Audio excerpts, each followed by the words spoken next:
Bonsoir les amis. Alors ce soir, c'est Esteban qui intervient et Esteban va intervenir sur un sujet qui peut être fort complexe quand on ne communique pas au sein du couple. Je te donne la parole tout de suite, Esteban. Super, merci. Ce sujet, c'est le couple et l'argent, et notamment la femme et l'argent. C'est un vaste sujet, vous allez voir.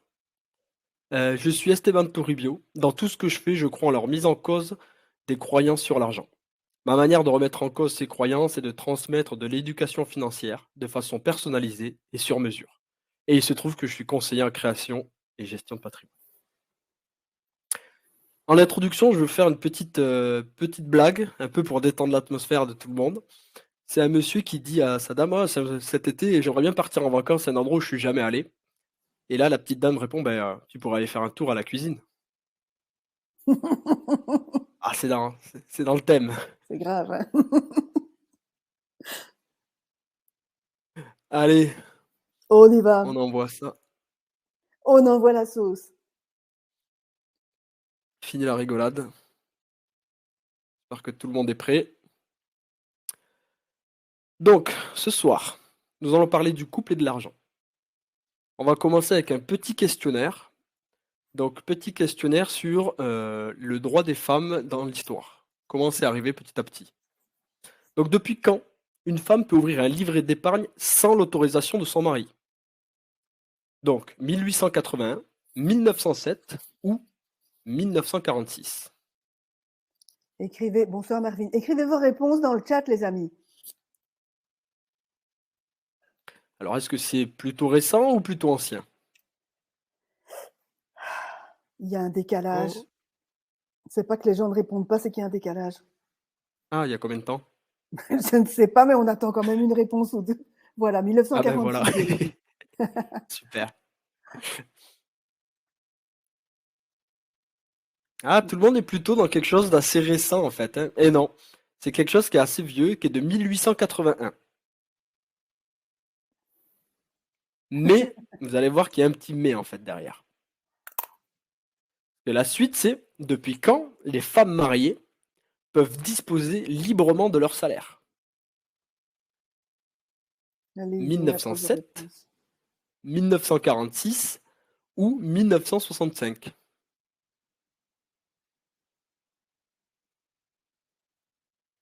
Alors, si je tourne la table sur le côté, vous inquiétez pas, c'est que je regarde aussi le chat, hein.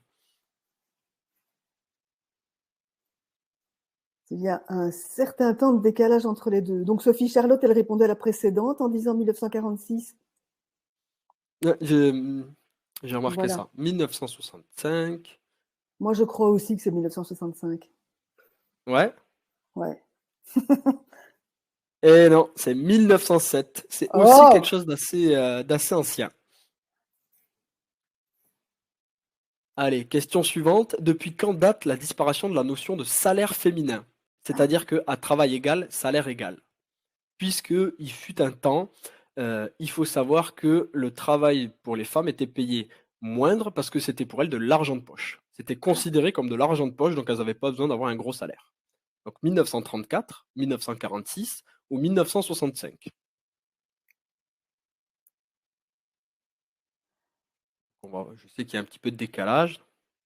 Tu devrais changer de date 1946 parce qu'on ne sait plus si c'est les réponses à la précédente ou à la suivante. Ouais, mais la dernière personne à répondre, c'était Elodie, donc Ok. je devrais checker. 65, Marie-Marcel. Ah, tout le monde Marie, petit c'est à petit Marie. prend les dates plus récentes au final. Et non, il y avait un petit piège. C'est 1946. Et alors pourquoi 1946? En fait, cette date est c'est simplement à la fin de la Seconde Guerre mondiale, Mm, 39-45. mm. Et donc c'est à ce moment-là où les femmes ont beaucoup plus travaillé. Et c'est à ce moment-là justement qu'on a fait qu'elles se sont révoltées, qui ont demandé un travail égal, salaire égal, ce qui est normal. Allez, une petite dernière. Et depuis quand date l'indépendance financière? Qu'est-ce que c'est? C'est-à-dire qu'une femme peut ouvrir un compte en banque, pardon, sans l'autorisation de son mari. C'est pour ça que la date d'avant de 1880 qu'on a vue, c'était quand même, il n'y avait pas besoin en fait d'avoir son autorisation, mais elle devait être mariée. Mm. Et donc la bonne réponse, là, c'est 1965, ce qui est Mmh. quand même assez tard au final. Mmh mh mh.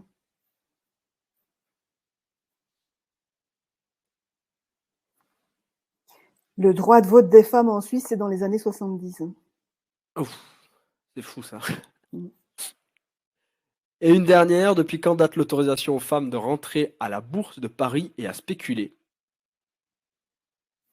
1966, 1967 ou 1970? Il est quand même fou quoi que les femmes avant étaient interdites de rentrer à la bourse de Paris quoi. Et la bonne réponse est 1967. Et figurez-vous qu'en plus j'ai appris que la personne qui a permis ça est madame Simone Veil, Mmh. dont je suis allé voir justement le film au cinéma qui était exceptionnel. J'ai appris beaucoup de choses Mmh. sur cette belle personne. Mmh mh. Allez, ensemble, comment ça va se passer? Donc on va prendre 2 personnes et on va les suivre tout au long de leur vie pour comprendre un peu les différences qu'il y a justement entre les hommes et les femmes. Donc ça va être plutôt intéressant. C'est ouvert aussi à débat et à discussion, hein, puisque bien entendu, moi je suis aussi curieux de voir ce que vous en pensez. Donc n'hésitez pas en tout cas. Donc on va prendre Lucie et Lucien, donc tous les 2 enfants, frères et sœurs. On va commencer avec quelque chose de simple, l'argent de poche ou l'argent qu'on leur donne, qu'on leur octroie quand ils sont enfants. Mmh. Il faut savoir que déjà, les petites filles ont 4 € de moins que les garçons. Alors on pourrait se dire pourquoi, comment ça se fait? En fait, c'est tout simple, c'est que les gens, la plupart du temps, ils discutent entre eux, les parents justement, et demandent combien on donne à chacun, aux filles ou aux garçons. Et la plupart du temps, comme les gens ne discutent pas vraiment entre les filles, et garçons mélangés, donc les filles discutent avec les filles et les garçons avec les garçons. Il faut savoir que la moyenne fait que les filles en donnent un peu moins et comme on s'en rend pas compte, parce qu'il y a pas cet échange de combien on donne aux garçons et combien on donne à la fille, en fait. Mmh. Et il y a un autre effet un peu pervers, c'est que, et bien, on offre plus de cadeaux aux filles qu'on donne d'argent de poche. Alors filles et garçons, il faut savoir que c'est à peu près de vers 13-14 ans dans ces eaux-là. C'est pas, les petites filles, de 7-8 ans. Et enfin, sur les tranches des 16-18 ans, il faut savoir que cet écart monte jusqu'à 10 €, entre les garçons et les filles. C'est quand même incroyable, quoi. Il faut bien comprendre que déjà, il y a un gros écart et cet écart aussi, alors il est dans les faits, il est pas complet parce que les filles, elles auront 10 € de moins, mais elles auront plus de cadeaux. Qu'est-ce que ça crée? En fait, ça crée un effet complètement différent. Je vous donne un exemple, le garçon, il va vouloir acheter, par exemple, pas un réveil à tel prix, mais il va savoir qu'il a tant d'argent, il va devoir économiser, combien il va savoir combien il lui manque d'argent pour arriver à l'achat de ce réveil. Les filles, elles vont plutôt demander est-ce qu'elles peuvent avoir ce réveil? Elles vont faire une demande, elles vont un peu, on va dire, draguer en fait la personne, elles vont la charmer pour pouvoir avoir cet écart de plus. Et qu'est-ce que ça crée en fait? Ça crée déjà une différence sur la gestion de l'argent, dans le sens où le garçon commence déjà un peu à gérer son argent, là où les filles commencent déjà à avoir un intermédiaire entre ce qu'elles désirent avoir et l'argent qu'elles ont. Donc déjà, ça commence déjà à créer un peu un certaine différence sur l'argent. Alors c'est pas vraiment fait exprès, hein. Comme je vous l'ai dit, même les filles entre elles ne s'en rendent pas compte parce que les filles demandent entre elles combien elles ont d'argent de poche et les garçons entre eux. Il y a aussi un autre effet, c'est que les garçons commencent déjà très tôt à avoir en fait une augmentation. C'est-à-dire qu'ils vont avoir par exemple 8 €, ils vont demander un peu plus, alors que les filles ont tendance déjà à moins le faire. Et Stéphane, il y a une question de Marvin. Même Bien s sûr. même dans les familles d'aujourd'hui, il dit: «Je Alors oui, même dans les il ouais, dit: "Je donne même la dans même les chose à mes familles 2 d'aujourd'hui. enfants"», lui. Bien sûr, ça date de alors je sais pas les derniers chiffres, c'est de 2019, les derniers relevés que j'ai trouvés, avec l'INSEE. Mais oui, il faut savoir que aujourd'hui, beh, je pense que les gens de toute manière qui vont être connectés ce soir, la plupart, n'auront pas vraiment cet écart-là. Ce seront plutôt des gens qui ont une vision, assez, ouverte et plutôt équilibrée entre les filles et les garçons. Mais il faut savoir qu'en règle générale, c'est une moyenne. Donc tous les chiffres qui seront donnés ce soir, c'est plutôt une moyenne, c'est dans l'ensemble en tout cas de la France et des pays européens. Par exemple, le plus gros écart, est plutôt en Île-de-France où il y a plus 17 d'écart, là où dans les Waouh! pays du sud, il y a moins d'écart entre les filles et les garçons. Bon voilà, il faut un peu savoir, tout ça, mais là, c'est vraiment une moyenne et en gros. Donc bien sûr, ce soir, je pense que la plupart des gens connectés, donnent la même somme à peu près aux garçons et aux filles. Ce qui est très bien d'ailleurs, parce qu'à une époque, c'était pas du tout le cas. Donc, on ne t'a pas appris à faire tes comptes. Eh bien non, parce que au début, qu'est-ce qu'on entend? On entend en fait les phrases classiques. Ne fais pas d'emprunt, ne sois pas à découvert, ne fais pas comme ta sœur au Monopoly à tout dépenser. Mais on n'a pas vraiment d'éducation financière au sens propre du mot. On en a, donc on se rend compte qu'il y en a dans les familles plutôt aisées, les familles justement qui ont déjà de l'argent, mais sur les autres familles, il y a plutôt cette croyance qui reste, qui dit de ne pas faire d'emprunt, juste ne sois pas à découvert, mais il n'y a pas vraiment d'éducation ou comment créer un budget, comment gérer un budget. Comment justement, qu'est-ce que c'est que l'investissement? Qu'est-ce que c'est qu'un actif et un passif? Qu'est-ce qui rapporte de l'argent? Qu'est-ce qui coûte de l'argent? Et en fait, déjà, il y a toute cette base-là qui manque un peu à nos enfants et qu'on a tendance à ne pas éduquer. On a tendance aujourd'hui à ne pas donner. Donc, ça aussi, c'est un peu, on va dire, une problématique qui va se générer petit à petit avec le temps, qui va grandir en fait, le fait qu'on n'ait pas cette éducation. Ensuite, il y a un autre problème entre les garçons et les filles. Il y a cette taxe rose. Alors, la taxe rose, qu'est-ce que c'est? C'est-à-dire qu'on va différencier les objets suivant le genre. Et alors, le genre, on va voir tout simplement des tubes de dentifrice pour garçons à 98 centimes et on prend les mêmes pour filles et qui sera 1,2 €. Alors là, l'écart est pas fou, mais il y a quand même un écart. C'est quand même assez incroyable alors que c'est du dentifrice. C'est- Autre chose, une petite tablette tactile pour enfants. Là, juste parce qu'elle est rose, vous voyez l'écart de prix est quand même hallucinant, quoi. Il y a 30 € d'écart juste parce qu'elle est rose. Non mais, enfin, moi ça c'est quand j'ai découvert cette chose, j'ai trouvé ça hallucinant. Les shorts, mais ça c'est quand même n'importe quoi. 1 € d'écart alors que s'ils sont identiques, il y a juste écrit fille ou garçon. Vous voyez quand même qu'il y a quand même une problématique qui fait juste que parce que c'est genré, on augmente les prix. Mmh. C'est et enfin, alors là, vous allez me dire, est-ce qu'il y a quelque chose qui vous choque? C'est sur le haut de l'image, la coupe, Mmh. voilà, on peut s'arrêter à court, mi-long, long, très long. Est-ce que pour vous, quelque chose est surprenant ou pas du tout? Moi, quand j'ai vu ça, je vous le dis, je me dis: «Si c'est pas la longueur de cheveux qui définit le prix de la coupe, qu'est-ce que c'est Mmh. alors?» Parce que là, on voit bien que c'est d'être un homme ou une femme. Parce qu'on a les cheveux courts, on est une femme, c'est 45 €, un homme, c'est 32 €. Donc c'est même dans les services, on a quand même des écarts de prix incroyables, quoi. C'est cher les collants roses aussi. Ouais, je suis pas sûr quand même. Le bleu aussi n'est pas donné, je pense. Enfin, Lucie et Lucien grandissent et ils arrivent au moment où ils vont pouvoir passer leur permis. Dire: «Mais là, il y a pas d'écart de prix entre les permis puisque le prix du permis en lui-même, c'est le même». Alors certes, pour autant, il y a des écarts qui s'opèrent. Il faut savoir qu'en moyenne, une femme paye 1 600 € pour avoir le permis, pas pour le passer, hein, pour l'avoir, et un homme paye en moyenne 1 400 €. Mais pourquoi en fait? Bah, tout simplement parce qu'il y a eu une étude qui a été faite et ils se sont rendus compte que les moniteurs, quand un homme faisait une erreur, ils disaient: «Bah, c'est pas grave, c'est dû au stress, on lui donne». Alors que la femme, quand elle faisait une erreur, c'était plutôt: «Ah, elle est nulle, il faut qu'elle fasse des heures en plus». Donc il y a même là, il y a un écart qui crée en fait, un biais en fait sur les erreurs qui sont faites là-dessus, qui sont même là genrées en fait. Puisque l'homme est plus propice à conduire une voiture, donc lui l'erreur c'est pas grave, c'est le stress. La femme non, c'est pas parce qu'elle est stressée, c'est parce qu'elle est nulle. Quand même là Alors que aussi, ce sont les hommes qui coûtent le plus aux assurances. mais complètement. Et en plus, ouais, voilà, le contre-coup, par contre, ce qui est bien, c'est que aujourd'hui, les assurances pour les hommes coûtent un peu plus cher, même s'il me semble que pour dernièrement, j'ai pas fait la dernière étude, mais je crois que les prix se sont mis en flat tous les deux, qui sont à peu près au même prix. Les deux grandissent, qu'est-ce qui arrive? Eh ben, premier job. Forcément, premier job. Premier job, et ben Lucie, elle, ben, elle va commencer à prendre son indépendance plus tôt. Elle se dit: «Ah génial, je prends mon indépendance plus tôt, je pars du travail, je laisse ce loser à la maison».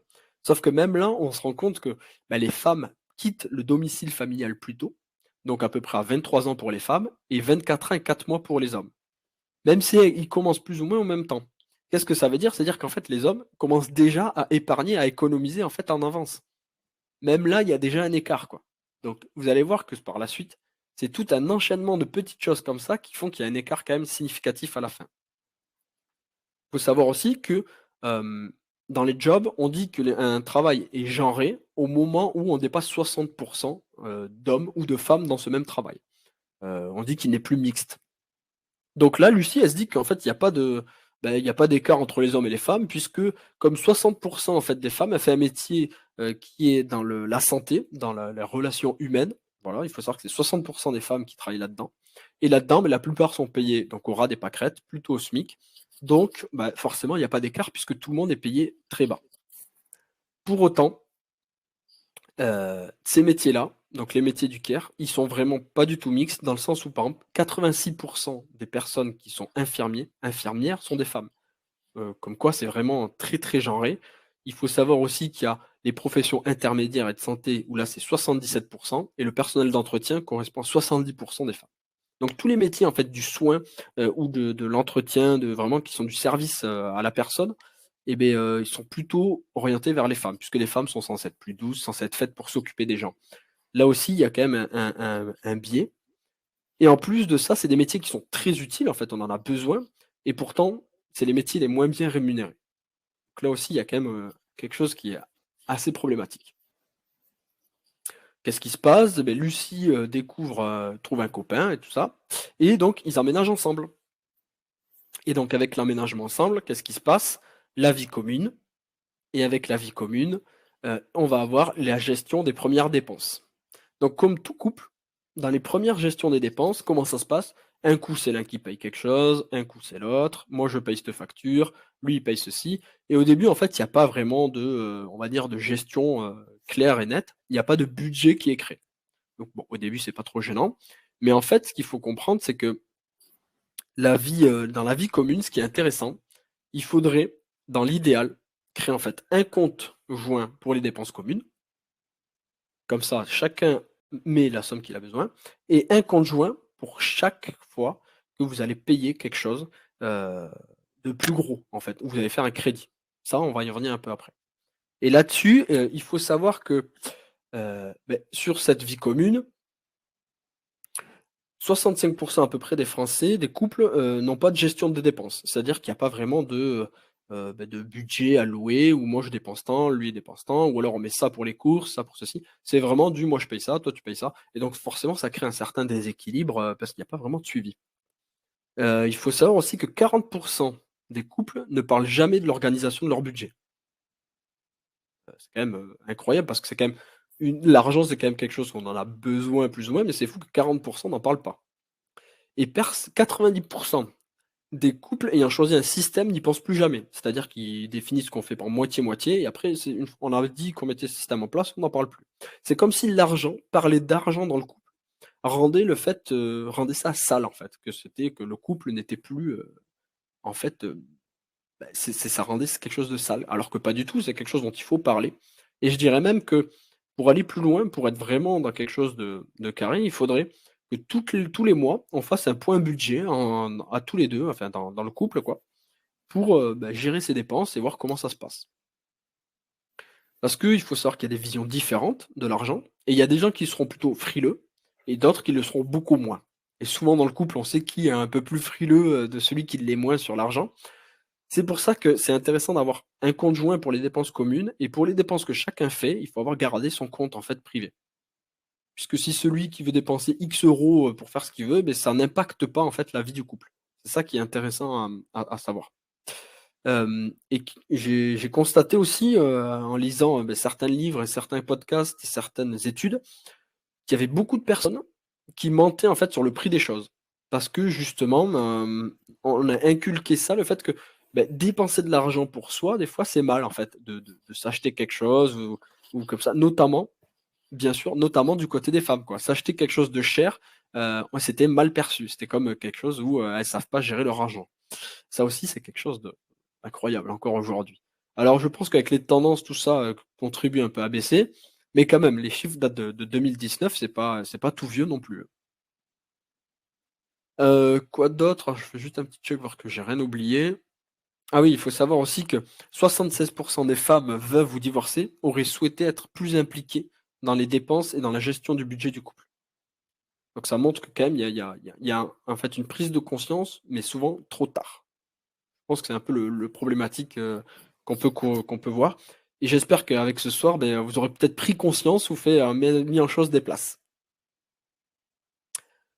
On continue d'évoluer, qu'est-ce qui se passe? Les 2 sont bien, ils sont ensemble et beh, ils vont avoir un enfant. Donc l'arrivée d'un enfant va changer beaucoup de choses, le rythme notamment. Qu'est-ce qui se passe? Eh beh, en règle générale, qui c'est qui va s'occuper de l'enfant? Beh, c'est la femme qui va passer à temps partiel. Il faut savoir que 80 des temps partiels, en France, c'est fait par des femmes, évidemment, et qu'un tiers des femmes en France travaillent à temps partiel. C'est-à-dire qu'un tiers au global des femmes travaillent à temps partiel. C'est énorme comme chiffre.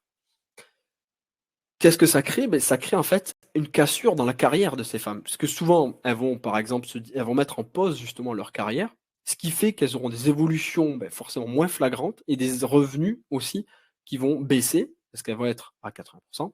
Et aussi, en fait, il faut savoir que quand il y a un couple, quand il y a pardon, un enfant, les hommes ont généralement une hausse de salaire qui arrive puisqu'eux, ils continuent à travailler.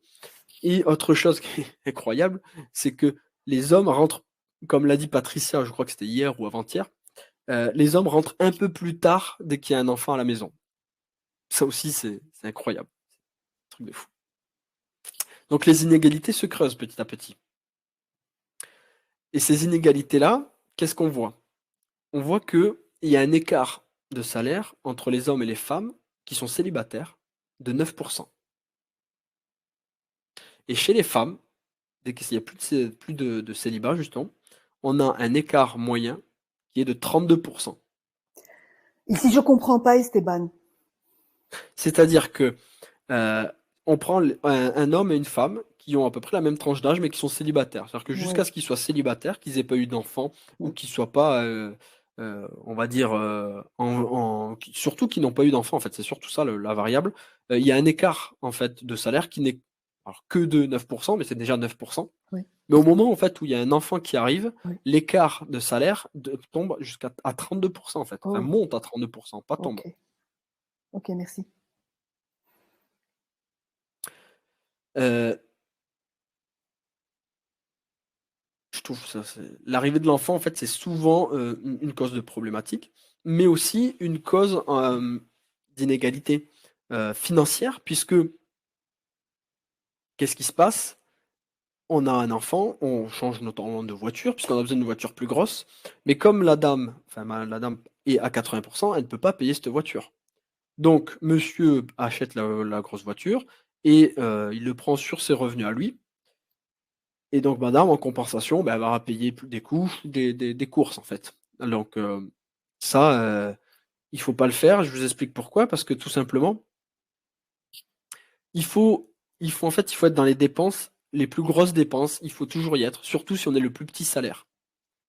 Parce que si un jour vous vous séparez, rien ne prouve que vous avez contribué, au paiement de par exemple de la voiture.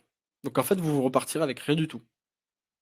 Donc même si vous, en fait, vous êtes qu'à un tiers du paiement du crédit de la voiture, il faut y être quand même, parce qu'au moins il y a une trace, c'est écrit et il y a un suivi.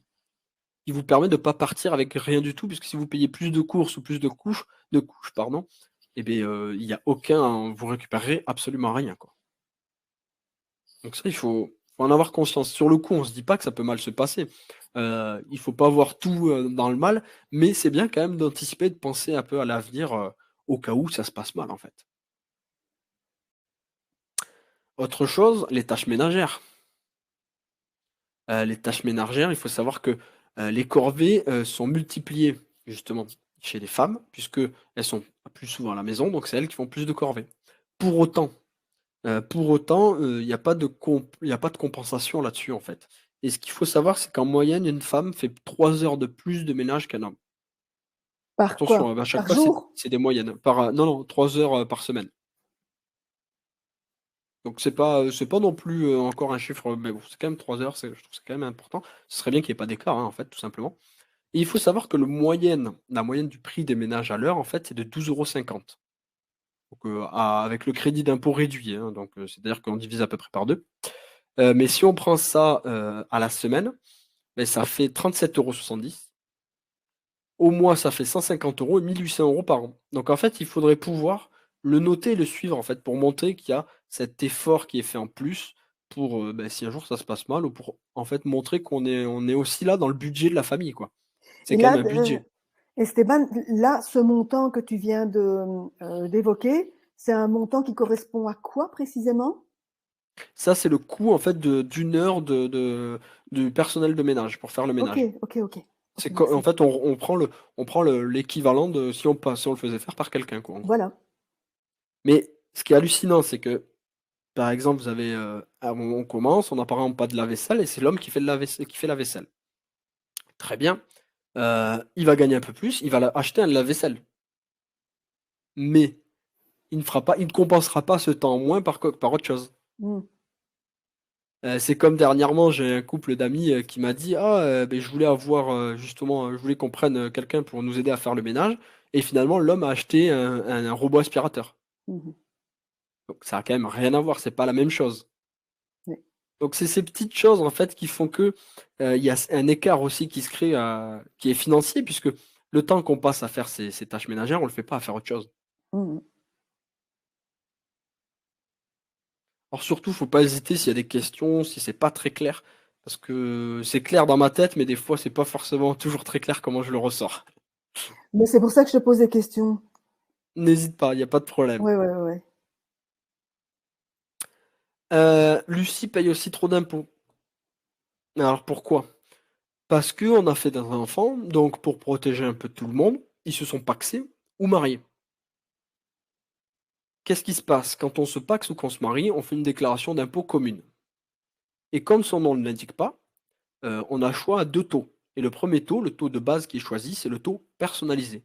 Et comme son nom ne l'indique pas, justement, c'est un taux qui prend la moyenne des salaires et qui prend le taux personnalisé des impôts, c'est la moyenne de ces 2, la moyenne du taux global. Mm. Ce qui fait que souvent, comme l'homme gagne plus, son taux à lui baisse, et comme la femme paye, elle paye moins, mais le taux pour l'équilibrer, ben, elle va payer un peu plus d'impôts.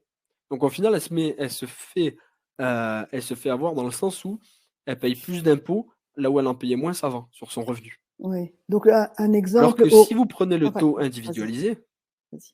c'est vraiment le taux d'impôt et au prorata de vos revenus. Ok. Si je prends Mais l'exemple du restaurant, c'est comme si on va au resto, toi et moi, je ouais, prends une salade et un verre d'eau, et toi tu prends entrée, plat, dessert et une bouteille de vin, et tu dis, et on partage les frais. exactement. Ça, c'est la première formule. Ça, c'est la première formule qui est choisie dans 90 des cas parce que c'est la formule de base qui est Oui, cochée de base sur les impôts. voilà. Et la deuxième Alors que formule, c'est chacun paie sa part. c'est ça, exactement. Alors sauf il y a des il y a des petites, trucs à voir, à modifier, notamment sur les revenus fonciers, des choses comme ça, mais ça, c'est des trucs un peu plus techniques en détail. Mais déjà, rien que ça changerait énormément. Mm. Déjà, on se voit là, à ce moment-là, qu'on a déjà vu pas mal d'écarts en fait entre les hommes et les femmes.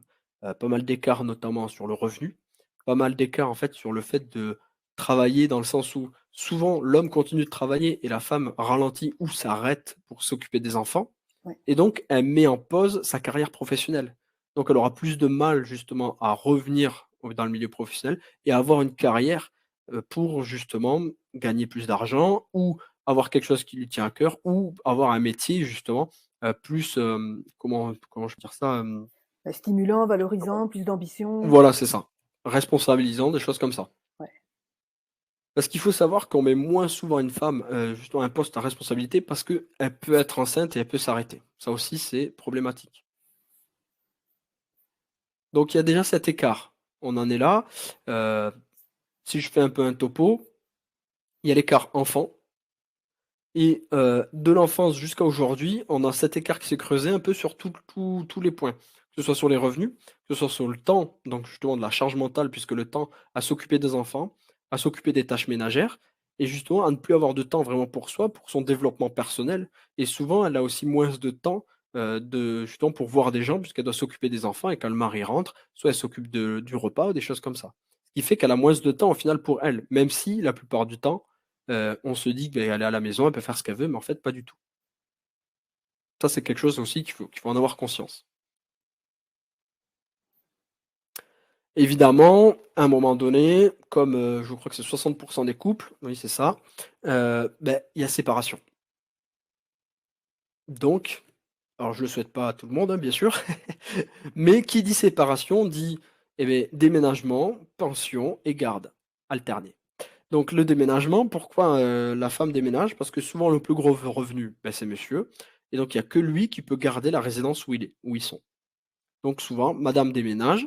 En plus du déménagement, elle récupère la garde, classique des enfants et elle touche une pension alimentaire. Il faut savoir que la garde classique, qui s'appelle classique en fait, c'est quand, la femme a les enfants la semaine et que le mari ou le père pardon, a justement les enfants qu'1 week-end sur 2.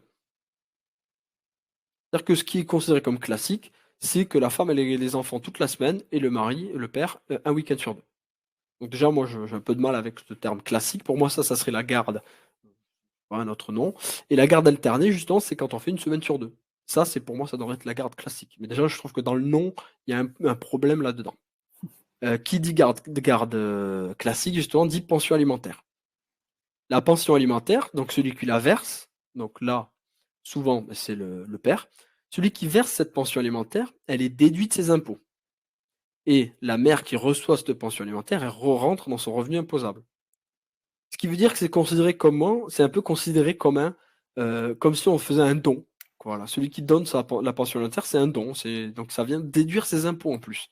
Donc ça lui fait, une réduction fiscale. Là où la mère qui reçoit cet argent-là, ça rentre dans son revenu. Pour autant, ça ne rentre pas dans son calcul d'endettement. Ça veut dire quoi? Ça veut dire que ça ne rentre pas comme un revenu périn. Je trouve ça, c'est imposé, donc ça devrait être un revenu périn. Mmh. Voilà aussi, là, dans un déménagement, dans une séparation, les problématiques qu'on peut avoir. Tout ça découle de plein de petites choses. Donc c'est vrai qu'il faut faire assez attention à comment ça se passe, comment on voit les choses dans le couple et assez se protéger aussi de ce côté-là. Il faut pas être paranoïaque non plus, mais pour autant, il faut quand même faire un peu attention, à comment on gère tout ça, comment on le voit, comment on évolue dans le couple, heu et comment en fait aussi cet argent-là, peut être, géré et budgétisé pour que ce soit égal pour tout le monde. Ce qui est intéressant souvent, c'est qu'on fait au prorata de ce que chacun gagne. Ça, c'est la façon on va dire la plus équitable. C'est que chacun met au prorata de ce qu'il gagne. S'il gagne 2 fois plus que si monsieur gagne 2 fois plus que madame, mais lui, dans son budget, il va mettre 2 fois plus que madame, ce qui est normal. Et ça aussi, il faut le mettre à jour assez régulièrement puisque les revenus de monsieur et de madame ont tendance à évoluer, je dirais pas à la hausse ou à la baisse quand même, mais plutôt à la hausse. Donc il faudrait aussi remettre ça au jour. Mmh. Un autre point aussi où, bah, il y a des choses qui sont assez folles, c'est dans la partie héritage.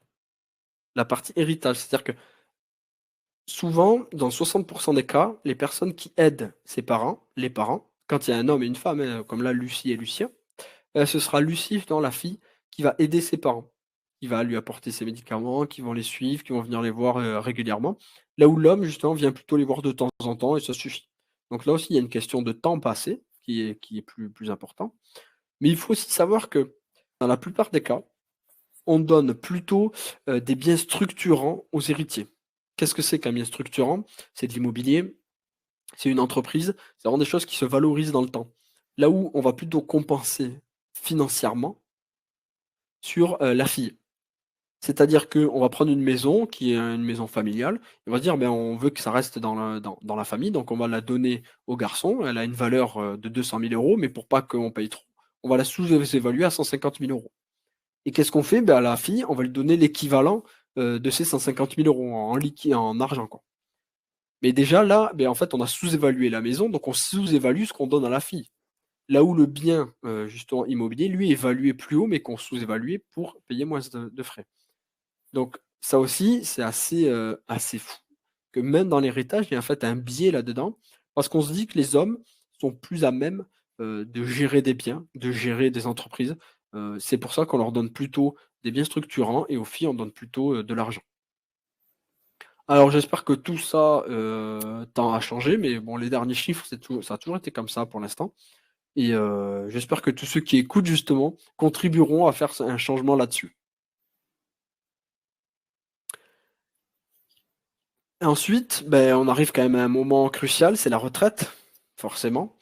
La retraite, ben, avec tout ça, ben, l'écart entre les hommes et les femmes est quand même de 41%. Waouh. 41%, quoi. C'est quand même fou. Avec tout ce qui s'est passé justement en amont, les salaires qui ont évolué pour plus pour monsieur que pour madame, il y a cet écart de 41%. Donc, tout mis bout à bout, c'est quasiment la moitié dont on est payé, enfin dont les femmes sont payées par rapport aux hommes. C'est quand même assez hallucinant. Il faut savoir que en France, en 2019, la retraite moyenne d'un homme, c'est de 1900 euros, et la retraite moyenne des femmes, c'est de 1100 euros. Donc il y a quand même 800 euros d'écart entre les deux. Donc c'est quand même pas négligeable, je trouve. Mm. Et en fait, il découle de tout ce qu'on a vu avant, de ces 80%, du temps justement qu'elle n'a en moins parce qu'elle s'occupe de ses enfants ou des tâches ménagères, et là où le père, lui, a plus de temps pour travailler et donc pour continuer sa carrière. Là où aussi, ce qu'on a vu, ben, c'est que il y a cette partie patrimoniale dans le sens où souvent les biens qui coûtent cher, c'est les revenus les plus chers qui les prennent en charge. Et s'il y a séparation, ben c'est celui qui a fait cet investissement qui le garde. Comme pour la voiture, comme on l'a vu. Là où si lui qui a mangé, qui a acheté ses couches, eh ben, je sais pas ce qu'il va en faire après, mais il n'y a aucune valeur, on va dire, financière à ces couches-là, quoi. Donc toutes ces petites choses mis bout à bout, quand on avance dans le fil du temps, on se rend compte que ça crée un écart faramineux. Parce que même si on parle de quelques pourcentages au début, on se rend compte que là, à la retraite, ben, il ne nous reste plus que 41% d'écart. C'est quand même, moi, je trouve un chiffre assez hallucinant. Et d'autant plus que souvent, les hommes qui font carrière, au moins en tant que cadre, leur entreprise cotise aussi pour leur retraite. Hein. Tout à fait. Je Tout ne à fait. sais plus Après, comment ça s'appelle, ce machin-là, mais ça, euh, mais c'est sans prendre en compte justement les retraites. Enfin, là, c'est tout confondu, justement, hein, retraite avec les retraites complémentaires ou pas, ah et toutes voilà, ces choses-là. voilà, voilà, ok, ok. Pour autant, quand on prend en compte aussi la partie reversion, donc quand il y a des pensions indirectes, là, l'écart n'est plus que de 28%. Mm, Il y a même 28% d'écart, quoi. mm.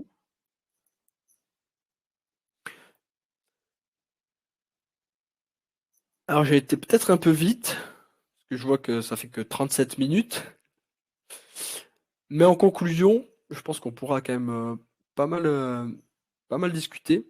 Ben, la première conclusion que je pourrais dire, c'est que il faut prendre de l'éducation financière, en fait. Ce qui est intéressant là-dedans, c'est de savoir ce que c'est que l'éducation financière, savoir ce que c'est ben, qu'un actif, qu'un passif, savoir pourquoi il faut s'endetter pour s'enrichir, savoir qu'est-ce que c'est qu'épargner, toutes ces choses-là, en fait. Ça, c'est intéressant. Et où est-ce qu'on va Parler chercher avec cette vos amis. éducation financière? Bah, plusieurs solutions en fait. Vous pouvez soit la chercher vous-même, vous pouvez chercher sur internet un peu d'éducation financière, vous faire accompagner par un conseiller justement en création gestion de patrimoine ou un conseiller en investissement financier. Il y a plusieurs solutions qui existent, mais déjà vous pouvez en parler avec vos amis déjà, parler avec vos amis d'argent. C'est vrai que ça c'est des choses qu'on ne fait pas trop, qu'on ne fait pas du tout. Mm, Ça permet aussi de démocratiser la chose. mm. Parler d'essayer de discuter aussi avec d'autres couples, de savoir comment ils gèrent leur argent, comment ils gèrent leur business, comment tout ça se passe. Ça permet aussi de voir un peu, de prendre des idées de tout le monde. Discuter de budget et gestion tôt dans le couple. En effet, s'il y en a un qui est plutôt frileux et quelqu'un qui est plutôt, on va dire, un dépensier un peu facile, ben, c'est bien de le savoir et de se dire, ben, celui qui est plutôt prudent, ben, ça permet d'avoir chacun son propre compte de son côté et un compte joint pour les dépenses communes. Comme ça, les dépenses communes, on sait que c'est géré. Et après, si chacun veut ben, s'acheter quelque chose qui coûte cher, il ne se pose pas de questions, il utilise son propre compte à lui, dont il en fait ce qu'il en veut. Il y a aussi la question du régime sur lequel on se marie. En Belgique, on a Alors, le. Hein. Ok, vas-y. ouais, vas-y, vas-y. Parce que en Belgique, c'est pas comme chez nous. Ah, ben Là, je suis pas sûr. en Vas-y. régime, en Belgique plutôt, on peut se marier soit sous le régime, comme tu disais tout à l'heure, il y a le régime par défaut. Les gens, par défaut, ils laissent le mariage sous le régime de la communauté des biens, Ouais, ouais, ça c'est pareil chez nous. tandis qu'un choix plus réfléchi, c'est le régime de la séparation des biens. Non, mais tout à fait. Alors, là-dessus aussi, chose plutôt sympa que j'ai lu dernièrement, c'est vrai que ça m'a fait marrer, c'est que les gens payent des sommes mirobolantes pour faire leur mariage, mais ils ne veulent pas dépenser un centime pour faire leur contrat de mariage. Mmh. Alors que c'est quand même plus important le contrat de mariage en lui-même que le mariage en lui-même. C'est quand même ce qui va perdurer tout au long de la vie. Mmh. Là où c'est quand même bien, c'est de vraiment de faire ce contrat de mariage avec un régime de séparation des biens. Comme ça vous protège l'un et l'autre de si, on ne sait pas comment est l'autre à un moment donné, hein. On peut découvrir que finalement il dépense beaucoup ou on ne sait pas. Il peut nous avoir caché des choses, hein, ça peut arriver. Mais alors je le redis, hein, il faut pas être suspicieux non plus de tout ce que fait l'autre, hein, mais voilà, c'est vrai que si on se protège, ça ne coûte pas très cher. Compter les heures de tâches ménagères, ça c'est quelque chose qui peut être intéressant. Pour aussi, l'évaluer en fait le financièrement et en fait en temps passé parce que celui qui passe beaucoup de temps à la maison à faire des tâches ménagères, on peut justement le créer cette entrée d'argent comme on a vu et le compenser sur ce que rapporte l'autre, le du compte commun. Si par Mmh. exemple il passe 2 heures et que l'heure est à 10 €, ça fait 20 € de l'heure de passer pour faire les tâches ménagères et beh, celui qui gagne plus justement peut rapporter 10 € de plus dans le compte joint. Mmh mh. Pour compenser ce temps passé à faire le ménage de la deuxième personne. Faites un point mensuel ou semestriel ou trimestriel comme vous voulez avec le couple, ensemble. Posez-vous un moment, je ne connais pas beaucoup de couples qui font ça, mais posez-vous un moment et voilà, dites faites le point, faites vos comptes. Dites: «Ben voilà, on a dépensé ça, on en est là, est-ce qu'on doit augmenter, diminuer les dépenses?» Ça, c'est aussi quelque chose beh, qui est très peu fait, qui pourtant, c'est la base de la gestion en fait d'un bon budget et de savoir comment sont dépensés notre argent, comment sont, et évoluent nos finances. Créer un compte joint pour les dépenses de tous les jours et un autre compte joint pour chaque remboursement de crédit. Mmh. Je m'explique. Vous achetez une maison, vous faites un compte joint juste pour rembourser le crédit de la maison. Si vous faites 50-50, on verra que chacun apporte la moitié de la somme. Mmh. Vous achetez une voiture, mais vous ne pouvez pas payer par exemple, la moitié de la voiture. Donc vous payez un tiers et l'autre personne 2 tiers. Mais c'est bien d'avoir un compte joint juste pour ça, parce que si quelque chose se passe mal, il y a une trace, il y a un suivi de ce qui s'est passé et ça permet de pouvoir le valoriser, Mmh. si ça se passe mal devant, justement un juge, de pouvoir voir que vous avez vraiment payé cette partie-là. C'est pour ça que tout à l'heure, je vous ai dit de ne pas payer en plus, pour compenser des choses qui sont en fait pas traçables et pas, affichables comme, les courses, les couches, des choses comme ça. Il faut vraiment que, sur ces points-là, justement, il faut vraiment que vous y mettiez du vôtre, quoi. Comme je l'ai dit juste avant, je pense, si vous êtes le plus petit revenu, assurez-vous de participer aux grosses dépenses. Même si c'est qu'un tiers ou un quart, mais assurez-vous d'y participer, que si vous vous séparez, ce soit écrit et que vous ne vous retrouviez pas le bec dans l'eau. Ouais. Ça, c'est vraiment quelque chose, c'est l'une des plus grosses erreurs, qui peut être fait et quand ça se passe mal, on vous fait pas de cadeau, quoi. Et souvent, c'est là où ça se passe là où il y a les plus grosses pertes, c'est sur ce point-là. Constituez-vous une épargne à votre nom, pas au nom de votre enfant. Mmh. Parce que si c'est à votre nom, on peut pas vous le prendre. Alors que s'il y a une mauvaise si la séparation se passe très mal et que c'est au nom de votre enfant, que c'est vous qui avez créé l'épargne, eh bien il peut se passer des choses pas très belles, en fait. Il peut y avoir une demande, en fait, de récupérer la moitié puisque c'est, le nom de l'enfant et donc c'est à tous les 2. Donc c'est pour ça que si vous voulez faire au nom de vos enfants, suivant l'âge qu'ils ont bien sûr et comment ça se passe, c'est quand même mieux de le faire quand même à votre nom, une assurance vie ou des choses comme ça, des placements, spécialement, mais vous le faites pour lui, mais à votre nom. Mmh. Élodie a écrit un commentaire là. Évitez les paiements en liquide ou par chèque, bien libeller ses virements ou mouvements bancaires. Bah oui, évidemment, ça c'est sûr, mais c'est pour ça aussi que ça peut être intéressant, je sais pas si tu fonctionnes comme ça Elodie, justement, d'avoir un compte joint où il y a les dépenses communes. Comme ça, il y a chacun met au prorata de ce qu'il gagne et toutes les dépenses communes, il y a pas forcément besoin, d'avoir ces suivis-là. Justement, si on va faire un paiement en liquide, ça va plutôt être pour des choses, mais souvent c'est pour des choses qu'on veut pas que l'autre voit, pour aussi mettre un peu de sous de côté sans qu'on s'en rende compte. Parce qu'il y en a qui font ça, il y en a qui font qui cachent des sous, ou qui vont mettre un peu de sous de côté pour pouvoir acheter quelque chose un peu plus cher après, sans que l'autre s'en rende compte, quoi. C'est quand on commence à creuser le sujet, on se rend compte de certaines choses assez folles, quoi. Choisissez le taux individuel et non personnalisé, comme je vous l'ai dit, si vous faites une déclaration commune. allez voir, c'est très simple sur le site du gouvernement d'impôts.gouv. Là, vous pouvez aller changer ça, c'est une petite case. Alors attention, parlez-en à votre conjoint ou avec qui vous êtes, parce que si vous le changez vous, ça lui change à lui obligatoirement, puisque c'est quelque chose qui est lié aux deux. Donc c'est bien d'en parler. Toutes ces infos que j'ai eues, j'ai trouvé la plupart avec, justement cette, belle personne que j'ai découvert grâce à Patricia qui est Titu Lecoq, dont je m'en suis pas mal inspiré, notamment son livre et ses podcasts qu'elle a fait et j'ai aussi corroboré les informations que j'ai pu trouver avec, le site de l'INSEE et autres, notamment sur la taxe rose. C'est ça que je pourrais vous passer si vous voulez, c'est avec plaisir en tout cas. Il y a pas mal de choses à dire. C'était vraiment quelque chose d'assez, on va dire global, avec surtout c'est plutôt des grosses moyennes de ce qui se passe, mais comme quoi on a beaucoup encore d'efforts et on a beaucoup de travail à faire pour vraiment juste rééquilibrer la partie des femmes pour qu'on soit au même niveau quoi, que les hommes. Chose qui est assez hallucinante à notre époque encore. J'ai pas traité certains points comme, l'écart de salaire des gros dirigeants, comme il y a de dirigeants, femmes et hommes en France, voilà. Mais ça pourrait être aussi quelque chose de très, très intéressant à voir. Mmh.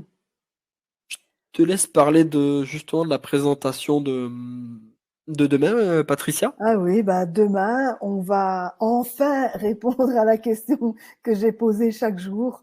Donc après avoir, indiqué en quoi notre vie était, alourdie, obscurcie, enténébrée par une quantité de choses, en quoi on était téléguidés en quelque sorte. Demain, je vous explique comment ce qu'il y a à clarifier et à faire pour atteindre le résultat invraisemblable. On me le dit chaque fois. On a des difficultés à me croire, mais et c'est pour ça que j'ai commencé à vous mettre quelques témoignages. Si vous êtes allé sur la page des vidéos, vous en aurez vu au bas de la page aussi. Il y a des comme Esteban vient de le faire aujourd'hui à propos de l'argent, vous donnant une série de conseils, les filles, soyez vigilantes. Eh ben, attends, je vais me montrer aussi du coup.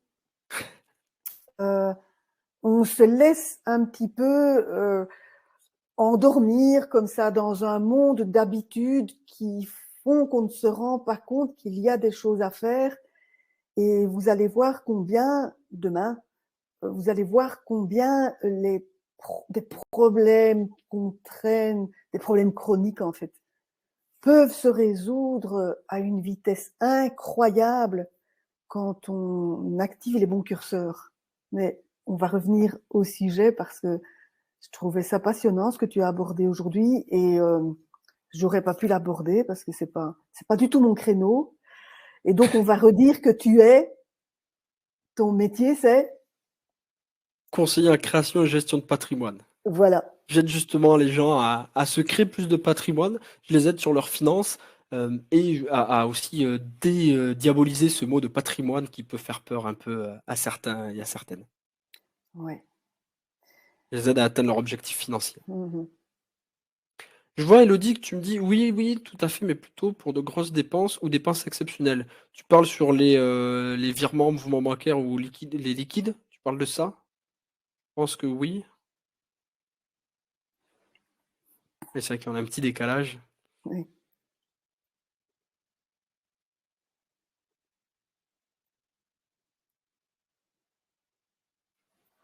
On va attendre. Voilà, oui. Oui, mais plutôt faudrait qu'on dépense. Oui, bah, oui, oui, oui, c'est sûr que là, surtout avec des grosses dépenses ou dépenses exceptionnelles, il vaut mieux les tracer, d'une façon ou d'une autre, c'est clair.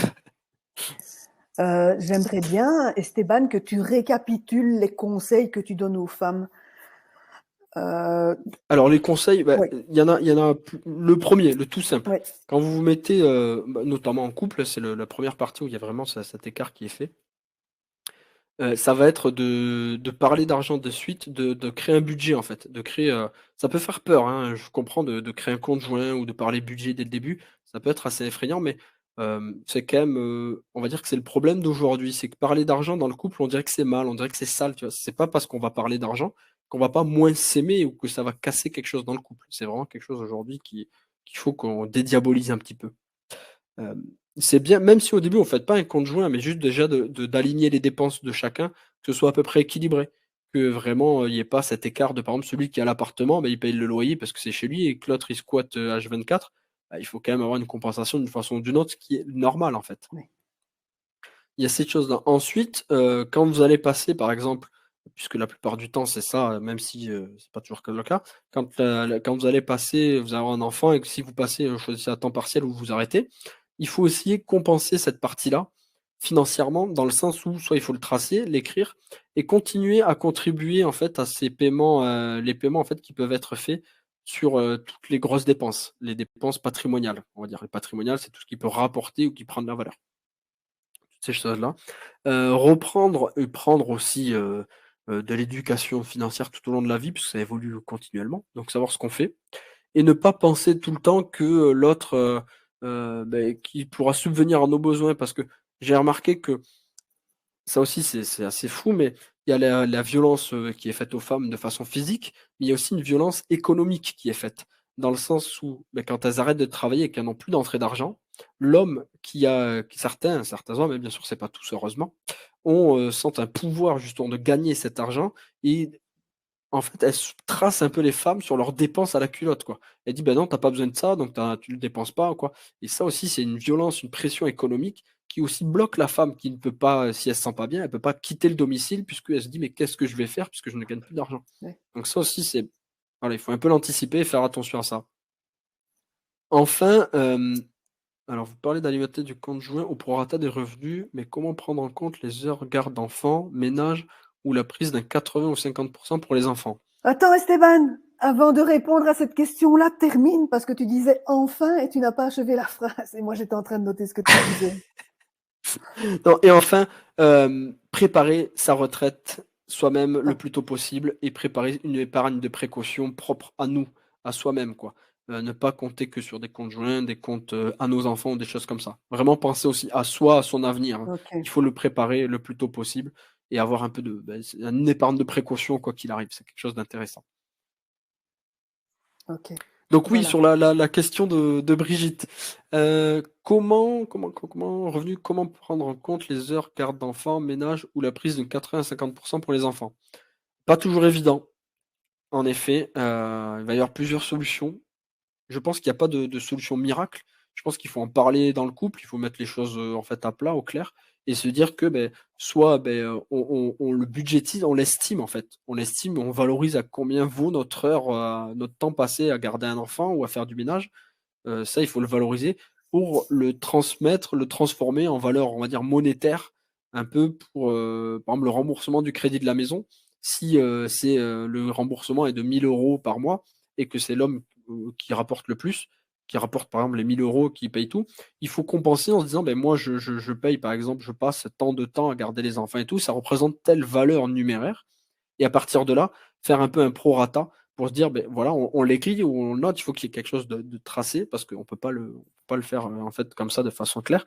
On peut pas le faire de façon, pas claire, mais financièrement, qu'on peut pas le comptabiliser, mais de le marquer, de se créer un tableau, de faire un suivi avec la personne avec qui on est pour qu'elle s'en rende compte aussi quand même et que ce soit, monétisé dans le sens, du couple quoi. Que le couple, ait cette vision-là, que c'est pas que parce que lui il ramène que de l'argent monétaire en fait et la personne aussi qui garde les enfants au final elle amène de l'argent mais d'une autre façon où elle donne de son temps et comme le temps en fait c'est de l'argent, tout ça en fait s'entremêle et c'est là où il faut en parler pour justement équilibrer un peu tout ça.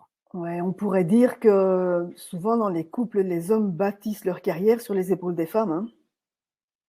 Mais complètement, complètement puisque, souvent il faut qu'il y ait quelqu'un qui s'occupe de la maison, qui s'occupe de tout ça et sans quelqu'un derrière, c'est difficile. Ouais, Soit on paye quelqu'un pour s'en occuper, oui. soit on a justement cette tierce cette seconde personne qui vient nous aider, hein, mais qui, tant que ça se passe bien, il y a pas de problème, mais quand ça se passe mal, c'est là où souvent la femme elle est mise dehors et puis, merci bonsoir quoi, on lui donne aucune valeur Oui. financière. C'est là où il peut y avoir un problème, ouais. Exact. Alors, je trouve que tu parles comme je disais à Bruno qui débarque là justement il y a 2 3 jours: «Mais vous les hommes, mais vous êtes tellement simples et c'est tellement agréable parfois d'avoir affaire à des gens simples et nous on est compliqués» et justement dans la complexité des femmes avec toute cette histoire que j'ai retracée qui remonte à si longtemps et qui, amène les femmes à se discréditer à leurs propres yeux. Je pense que quand tu disais tout à l'heure, il faut dédiaboliser l'argent, il faut déjà beaucoup d'assertivité et beaucoup d'estime de soi, beaucoup de pragmatisme chez une femme pour oser parler frontalement d'argent, parce qu'il y a toujours le péril intérieur. Hein. On est dans un univers de colonisation intérieure où la femme a intériorisé un bourreau, un censeur qui fait qu'elle se juge elle-même de l'intérieur. Mais je pense que beaucoup de femmes n'osent pas parler d'argent et laissent les choses aller, comme tu dis, et laissent... j'avais le cas il y a 2 jours où j'ai parlé avec une personne que j'ai coachée et la maison était chez elle, elle gagnait infiniment moins et le mec était là plan chez elle. Et comme il ne parlait pas d'argent, ben, le mec il faisait le parasite, quoi. Et donc il y a le problème de la vénalité. La femme, elle a l'impression qu'elle va être perçue comme vénale si elle parle d'argent. Vas-y, je t'en prie, Stéphane. C'est ça. Il y a à tenir l'injonction qu'on met beaucoup aux petites filles et qu'on garde en grandissant. Hein. C'est fait plaisir. Ouais. Et cette injonction-là, on la retrouve là. De donner de sa personne, en fait. Oui, exact. Et Marie-Marcel, je vois que tu dis quand l'un des deux ne trahit pas souvent la femme, il y a aussi l'aspect psychologique du statut de dépenser l'argent que l'on ne ramène pas. Oui, mais on ramène pas d'argent, surtout sur la partie financière, mais on ramène de l'argent dans le sens où si on devait compenser ce qu'on fait à la maison, ben, il faudrait payer quelqu'un. Et donc le fait de payer quelqu'un, ça a en fait une valeur monétaire. C'est là où il faut réussir à valoriser cet argent-là pour, on va dire, baisser peut-être cet aspect psychologique et se rendre moins la pression quand on dépense de l'argent, puisque c'est quand même notre argent aussi, même si nous on le ramène pas, mais on le ramène d'une autre façon, avec le temps qu'on y passe. Alors, notre chroniqueur favori est arrivé. Vas-y, Bruno. Ouais, bonsoir à tout le monde. Alors moi, j'ai pensé à plusieurs trucs là pendant la conférence. La première, c'était de me dire que les femmes qui finalement font souvent moins d'heures de travail, sont aux 80% ou quelque chose comme ça. En fait, vu qu'elles ont moins de temps pour travailler, il faudrait qu'elles aient un taux horaire plus élevé, alors que dans la pratique, c'est un taux horaire moins élevé. Et pour toi, Esteban, ça te fera penser au plan marketing de rémunération. Effectivement, quand on a moins de temps pour faire une chose, parce qu'on consacre une partie de notre temps à faire autre chose, ce serait bien que sur cette action-là, on soit mieux rémunéré, je pense. Sauf que clairement, c'est pas comme ça que ça se passe dans la société. Et du coup, ça en vient à ce que vous disiez là tous les deux tout à l'heure sur quand il y a des actions effectivement de garde d'enfants, de ménage, d'entretien, et de charge mentale qui vont avec, il faudrait réussir à rémunérer ça. Et effectivement, ça marche, il n'y a pas de souci, sauf qu'à mon avis, tu vas être embêté sur ton sujet. Il y a un crédit à la maison, par exemple, tu disais, là, 1 000 euros. Et il faut que vraiment, d'ailleurs, je crois que Elodie disait qu'il fallait faire ça aussi, que chacun mette les 500 euros physiquement. C'est-à-dire que monsieur donne 500, madame donne 500. OK. Et souvent, ça va être possible. Mais comment on fait si madame gagne 0 ? On est bien embêté puisque comme elle a 0 salaire, 0 rémunération, qu'elle consacre 100% de son temps à la famille, et donc elle est incapable de verser les fameux 500 euros pour être à moitié propriétaire de la maison. Et là, on voit bien qu'on a des délais qui sont énormes, alors c'est vrai que c'est de moins en moins souvent quand même, mais ça existe des moments où il y a des femmes qui ont 0 rémunération, parce qu'elles ont fait le choix de rester à la maison plus longtemps que juste 1 an, 2 ans, 3 ans. Et là, on a des dérives encore plus fortes. Et là, pour le coup, dans ces cas-là, je pense que le statut de séparation de biens est peut-être pas le plus adapté. Voilà. Du coup, cette histoire de choix de statut, c'est vraiment du cas par cas, à discuter avec un conseiller, à discuter avec un notaire. Et faut que le notaire prenne du temps avec vous pour discuter de ce sujet-là. Faites-vous accompagner. Le sujet, il est vraiment super important. Et en plus, des fois, quand on passe chez le notaire, on n'y a pas pensé à cette situation-là. Et peut-être que ça peut nécessiter un ajustement du contrat de mariage. Tout à fait. Ah oui. Et puis, alors, si tu m'arrêteras si je me trompe, je crois, mais Elodie, mais ça coûte, je crois, 100 ou 200 euros de modifier ou de faire un acte notarié pour le tracer. Et ça peut quand même économiser beaucoup derrière si ça se passe mal. Ouais, alors sur les budgets, moi, je ne saurais pas te le dire, mais en tout cas, oui, mais Elodie va peut-être répondre par chat. Mais en tout cas, ce qui est sûr, c'est que ouais, c'est un sujet sur lequel il faut se poser, réfléchir.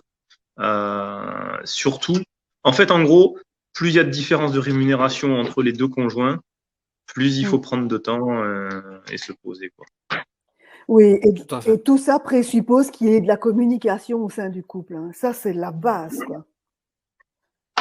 C'est le gros problème de ça, c'est que, comme je disais donc au début, c'est un chiffre qui est assez hallucinant, c'est que, tac, tac, tac, je revienne, ouais, donc 72% des gens mettent tout en commun.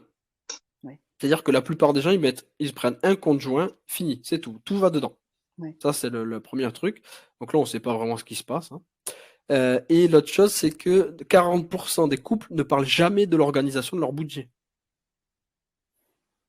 40%, c'est-à-dire que presque la moitié des couples ne parlent jamais de l'organisation de leur budget. Et certaines femmes ne savent même pas ce que gagne leur conjoint. Non, mais c'est assez incroyable. Ouais. Donc, pour les personnes qui participent, vous aurez deviné que Elodie, Esteban et Bruno sont collègues. Hein. C'est pour ça que Bruno se permet de venir chroniquer tous les jours. Quand j'appuie sur le bouton demander la parole, on me la donne. Alors, je la prends. Tu as bien raison. Et d'ailleurs, pour tous ceux qui sont connectés, il faut appuyer sur le bouton demander la parole et vous pouvez venir comme moi. Hein. C'est pas mal, on peut discuter. Hein. Ah oui, vous pouvez vous poser des questions. Il n'y a pas de mauvaises questions, en tout cas. Ça, c'est sûr. Allez-y, les amis, si vous avez des questions, posez-les. On a des experts avec nous, donc il faut en profiter. Hein. Des experts en matière de sous. Ah oui, alors l'histoire de la taxe rose, je peux se dire, mais c'est quand même hallucinant. Vous allez chercher un peu sur Internet, vous allez trouver des trucs, mais incroyables. Ouais. Incroyable. Moi, j'avais repéré ça pour les rasoirs. Le vélo bleu et rose. Ouais. Moi, j'ai un rasoir d'homme. Mais ça coûte moins cher. Bah oui. Ça coûte moins cher. Alors que c'est le même. Alors, Marvin. Sorry, j'ai les enfants compliqués de parler. Pas de problème. Je sais pas, moi, je comprends pas ces problèmes-là. Les gens qui ont des enfants qu'il faut coucher le soir, c'est incompréhensible. Tiens, ils vont se coucher tout seuls. J'aimerais bien. C'est pas encore ils sont pas encore assez grandes. J'espère en tout cas que le sujet vous aura plu, que ça a été intéressant. Je sais pas si j'étais trop synthétique peut-être, mais c'est un sujet assez lourd, assez vaste. Ouais, passionnant et à mettre en contexte. Hein. Là, tu l'as développé centré sur ta problématique, mais il y a plein de ramifications avec la façon dont j'ai abordé la charge mentale de façon globale. Et c'était bien que ton intervention s'insère dans la mienne, parce qu'alors on peut voir de quelle manière on peut percevoir les déterminants sous-jacents dont on n'a même pas conscience, quoi. C'était super intéressant et limpide, dit Aurélie. Yes. Ouais. Bon, Aurélie, il y a un peu un biais sur ce qu'elle dit, mais. Bah ouais, ça c'est sûr, elle est dans la chambre d'à côté, quoi. Dis-moi, Esteban, alors, bon, tout ce que tu as raconté, moi, toute cette sensibilité-là, je l'avais, pas de façon aussi précise. Où est-ce que tu es allé chercher ces chiffres? Et est-ce que tu penses qu'on pourra avoir ces chiffres, mais datés d'il y a quelques années? Tu vois ce que je veux dire, pour essayer d'avoir une évolution? Ah, plus vieux encore? Oui, c'est-à-dire il y a les chiffres d'aujourd'hui, mais il y a 5-10 ans, c'était quoi? Ou 15-20 ans? Ah oui, oui. Est-ce que tu as eu l'occasion de tomber sur ces trucs-là ou pas? Alors, je vais essayer de chercher justement les chiffres les plus récents à chaque fois. J'ai pas fait la mécanisme inverse pour voir l'écart qui s'est créé. Mais vu que avant 1967, je crois que c'était ça la date, bah déjà on pouvait pas. Attends, je vais reprendre pour pas dire n'importe quoi quand même. Les dates. Bah déjà l'indépendance financière c'est 1965. Donc juste là, jusqu'à avant, ce qu'il faut comprendre, c'est qu'avant cette date, les femmes étaient considérées comme sous la tutelle de leur mari. Oui. Et c'est quand même incroyable. C'est-à-dire que jusqu'à cette époque-là, elles ne pouvaient pas faire ce qu'elles voulaient avec l'argent. Elles étaient toujours obligées de demander à leur mari. Donc déjà, en 60 ans, il y a eu un bel écart. Oui, c'est ça. Et, et après, je pourrais chercher les chiffres, ouais, ça peut être intéressant. Parce que la plupart sont sur l'INSEE, mais je sais pas jusqu'où ça remonte, par contre. Alors là, les derniers, c'était 2019, donc c'est quand même pas non plus super récent, mais c'est les derniers qu'on peut trouver. Il n'y a pas trop eu d'études ensuite. Voilà, parce que peut-être j'ai dit sur une grosse connerie. J'ai l'impression que c'est peut-être très légèrement moins pire que ce que ça a pu être. Mais j'en suis pas sûr. Alors en fait, ce qu'il faut voir aussi, il y a un biais dans on va dire la classe socio-professionnelle où on évolue. C'est-à-dire que plus on a une classe élevée, moins il va y avoir ce biais. Plus il y aura d'éducation financière, plus les hommes et les femmes seront équitablement rémunérés, auront le même budget. Et en fait, plus on passe malheureusement sur des classes sociales plus basses, et plus il va y avoir cet écart qui va se créer, moins d'éducation financière, et c'est le double effet tranchant quoi, du truc. Ouais, t'as raison, c'est vrai. C'est vrai. Ce qui fausse peut-être du coup mon ressenti. Ça dépend dans quel milieu on évolue. C'est pour ça que malheureusement, le plus gros écart des salaires hommes-femmes et tout ça, bah, il est dans le nord de la France, quoi. C'est là où il y a le plus on va dire de refuge social, quoi. Socialement, c'est plus compliqué, quoi. Ok, Ok. ok. 9% de différence des salaires en début de. Ah Oui, oui, bah oui, oui, c'est ça. oui. 9% de Terrible, hein? différence et 40 à la retraite. Ah ouais, ouais. Ça, Bah, c'est impressionnant. c'est le cumul de tout ce qui se passe petit à petit, du moment du début jusqu'à la fin, Ouais, qui crée ces 38% d'écart, quoi, qui sont hallucinants. ouais. Mais c'est là qu'il faudrait intervenir. Moi, je me suis régulièrement dit, il faudrait que je m'insinue quelque part au moment où les gens commencent la vie de couple, parce que moi, j'ai constaté que la charge mentale, boum, elle tombe sur les gens au moment où l'enfant paraît. Et c'est le même moment que toi, qu'avec ta problématique, la problématique que tu évoques, Ah oui, les plus gros écarts, c'est à ce moment-là, tu veux dire, c'est qui vraiment commence l'arrivée à de se l'enfant creuser. qui remet tout en cause et qui éclate tout. Ouais. Oui, Et c'est là où les questions budgétaires n'étaient pas forcément un problème avant, puisqu'on se posait pas trop la question. Et c'est là où vraiment il peut y avoir des écarts et on se rend compte que justement il y a des problèmes financiers, oui, des problèmes de la vision financière. oui. Il y a, Marvin. c'est pas du tout le sujet, hein, mais moi je suis, vous savez que j'ai des intérêts hétéroclites, et je suis notamment un gars il s'appelle Yann Piet, Y-A-2-N Piet, et il est love coach, je crois, pour les femmes. Et oh mince, j'ai oublié ce que je voulais dire, c'était pourtant super intéressant. Ah oui, oui, oui, voilà. Et à l'écouter, hein, on se rend compte combien les gens sont dans une espèce de mirage de la séduction à la Disney. Mais c'est vraiment le mythe de la féminité tel que je l'évoquais il y a 2 jours. Hein. C'est oh, le rêve, l'amour, le prince, machin. Et on ne parle pas. Tout ce que tu viens d'évoquer, c'est tabou.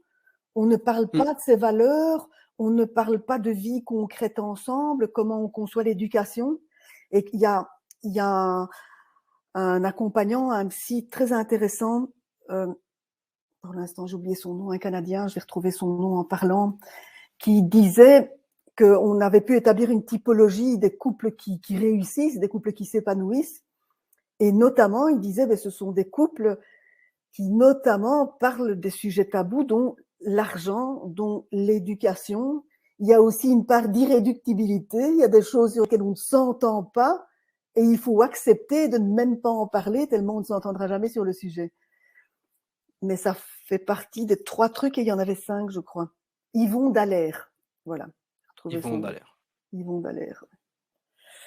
Donc voilà, Marvin, c'est oser dépasser les tabous, quoi. Dédiaboliser, comme dit Esteban. Vas-y, je t'en tout prie. à fait. Non, je lisais le commentaire de Marvin là, qui disait, je crois qu'une journaliste s'est fait passer pour un homme et elle n'a pas aimé la vie d'un homme. Et je pense qu'on est tellement, tu vas dire, habitués à vivre nos vies de notre point de vue que ça serait compliqué de changer.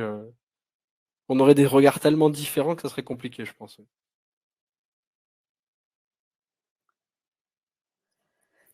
Ça s'appelle du journalisme d'immersion, ça.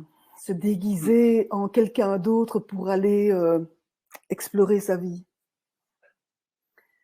Ok, les amis, il y a encore des questions, il y a encore des informations à apporter.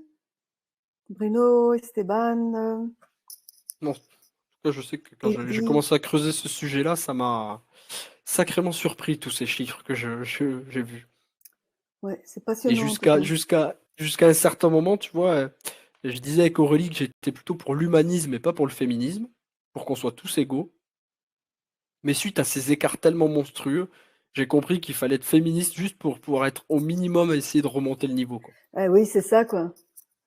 Et c'est bien que, en tant qu'homme, si on n'a pas encore d'enfants, ce qui est le cas de Bruno qui a 3 filles, ben, il faut penser aux femmes qu'on aime, quoi. Notre mère, nos sœurs, nos filles, si on en a.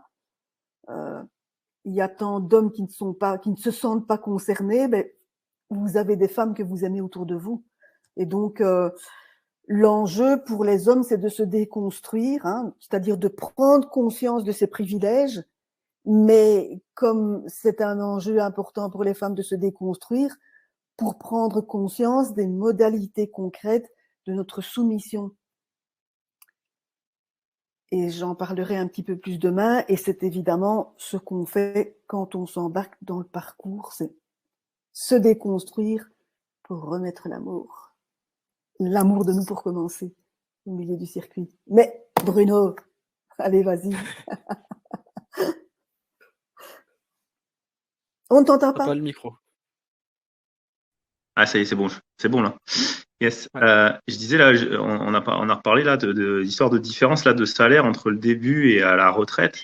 Et donc, s'il y a 41% d'écart de revenus, enfin de rente de retraite entre une femme et un homme, Oui. si en plus on creuse le sujet de l'écart de rente qu'il y a à la retraite versus le salaire qu'on avait juste avant,